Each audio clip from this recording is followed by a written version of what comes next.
हाँ जी, नमस्कार सभी बीएलओ साथियों को। आज की वीडियो स्पेशल रहने वाली है हमारे बीएलओ साथियों के लिए। आप सभी को पता है हरियाणा में एसआईआर की प्रक्रिया शुरू हो चुकी है। इस दौरान बीएलओ साथियों के लिए जो दिशा निर्देश रहने वाले हैं उन सभी के बारे में एक एक करके जिक्र करने वाले हैं। तो चलिए शुरू करते हैं। विशेष गहन पुनरीक्षण यानी एसआईआर स्पेशल इंटेंसिव रिवीजन 2026 के लिए बीएलओ हेतु दिशा निर्देश। तो सबसे पहले जो फेज है एसआईआर का, उसके दौरान क्या क्या डेट्स फाइनल की गई है वो आप एक बार ध्यान से सुनें। जो क्वालिफाइंग डेट रहेगी वो 1/7/2026 रहेगी। उसके बाद preparation of training and printing के लिए 5/6/2026 से 14/6/2026 रहने वाला है। उसके बाद house to house visit by BLO यानी BLO house to house visit जो करेंगे वो करेंगे 15/6/2026 से लेकर 14/7/2026 तक। उसके बाद रैशनलाइजेशन की प्रक्रिया होगी जिसमें बूथों को घटाया जाएगा बढ़ाया जाएगा, जो 14/7/2026 को होने वाली है। उसके बाद पब्लिकेशन ऑफ ड्राफ्ट इलेक्टोरल 21/7/2026 यानी जो कच्ची मतदाता सूची जिसको हम बोले हैं वो छपेगी 21/7/2026 को। उसके बाद period of filing claim and objection 21/7/2026 से 20/8/2026 और नोटिस फेज रहेगा वही disposal of claim and objection 21/7/2026 से लेकर 18/9/2026। उसके बाद ये जो पूरी प्रक्रिया वो फाइनल कब होगी, जब हमारा मतदाता सूची का फाइनल प्रिंट आएगा यानी फाइनल पब्लिकेशन ऑफ इलेक्टोरल 22/9/2026 को होने वाला है। ये थे भाई कुछ पॉइंट ऐसे जो आपको जानना जरूरी है कि बीएलओ साथियों को क्या करना है, कौन सा काम किस डेट से किस डेट होगा। अब बारी आती है भाई बीएलओ साथी, आप सभी को पता है ईएफ एनुमरेशन फॉर्म लेकर फील्ड में उतरेंगे, तो उसको लेकर बात करने वाले हैं कि गणना प्रपत्र का विवरण। हाउस टू हाउस विजिट से पहले बीएलओ अपने मतदान केंद्र के सभी बीएलओ 2 के साथ मीटिंग करके उन्हें एसआईआर की संपूर्ण प्रक्रिया समझाएंगे। वह इस मीटिंग की 4 फोटो बीएलओ ऐप पर अपलोड करेंगे तथा इस मीटिंग का रिकॉर्ड अपनी डायरी में दर्ज करके बीएलओ 2 के हस्ताक्षर भी करवाएंगे। क्योंकि भाई जो S2S सर्वे है जो किया जाएगा वो बीएलए, आप सभी को सबसे पहले बीएलए के बारे में बता दें। बीएलए जो प्रत्येक पार्टी के कॉन्स्टिट्यूएंसी वाइज एक होता है, जो बीएलए 1 बोला जाता है। जो बीएलए 2 है वो प्रत्येक बूथ पर एक नियुक्त किया जाता है किसी भी पॉलिटिकल पार्टी द्वारा। उसके बाद पॉइंट नंबर 2 आएगा जी, बीएलओ गणना प्रपत्र की 2 कॉपी प्रत्येक मतदाता को देंगे। ठीक है भाई, यदि किसी मतदाता का घर बंद मिला तो गणना प्रपत्र गेट के नीचे से डाल देंगे। वह उस मतदाता के घर के बाहर नोटिस चस्पा करेंगे, वह उस पर अपना नाम, मोबाइल नंबर तथा अगली विजिट की तिथि अंकित करेंगे। तो ये अगली विजिट की तिथि का यहाँ पर आप सभी को साथ में जानकारी दे दूं कि प्रत्येक मतदाता के घर जब बीएलओ साथी जाएंगे तो 3 विजिट करनी होगी।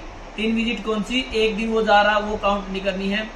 जब वो एनुमरेशन फॉर्म दे के आए उसके बाद 3 बार जाना है और एक नोटिस चस्पा किया जाएगा जिस पर वो अपनी नेक्स्ट हियरिंग जो विजिट है की डेट है वो लिखेगा, इस डेट को इस दिन में आने वाला हो। उसके बाद इस प्रक्रिया के दौरान ही भावी मतदाताओं के नए वोट बनाने हेतु फॉर्म 6 नए घोषणा पत्र जो अनेक्जर 4 के साथ वितरित करेंगे। यदि कोई मतदाता फॉर्म 8 के माध्यम से वोट स्थानांतरित करवाता है तो उसके साथ भी घोषणा प्रपत्र लगाया जाएगा। तो आप सभी को पता है भाई जो अनेक्जर 4 है वो है घोषणा पत्र जो फॉर्म नंबर 6 के साथ और 8 के साथ भविष्य में और एसआईआर के दौरान भी लगने वाला है। उसके बाद यदि कोई मतदाता अनमैप्ड है तो आप उसी समय उसको मैप भी कर सकते हैं। आप सभी जानते हैं जब एसआईआर की प्रक्रिया शुरू हुई थी तो हमने 2002 की मतदाता सूची से मैपिंग का कार्य शुरू किया था, और यदि उस दौरान किसी भी मतदाता द्वारा 2002 की डिटेल उपलब्ध नहीं करवाई गई थी और अब एसआईआर में यदि वो करवाता तो साथ के साथ उसको मैप किया जा सकता है। उसके बाद पॉइंट नंबर 3 में आप सभी को बता दें कि गणना प्रपत्र को बांट तो दिया, वापिस लेने की प्रक्रिया।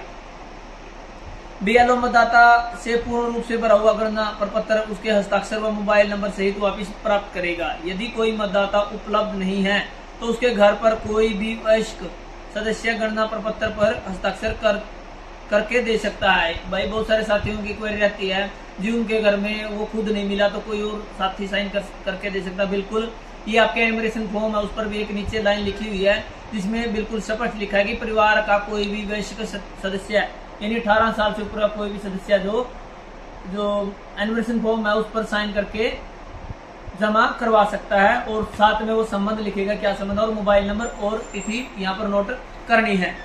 उसके बाद बारी आती है गणना प्रपत्र वापस प्राप्त करते समय किसी भी मतदाता ने से किसी प्रकार का दस्तावेज नहीं लेना है। तो भाई जब BLO साथी एनुमरेशन फॉर्म बांटेंगे या वापस लेंगे उस दौरान किसी भी प्रकार का डॉक्यूमेंट किसी मतदाता से नहीं लेना है।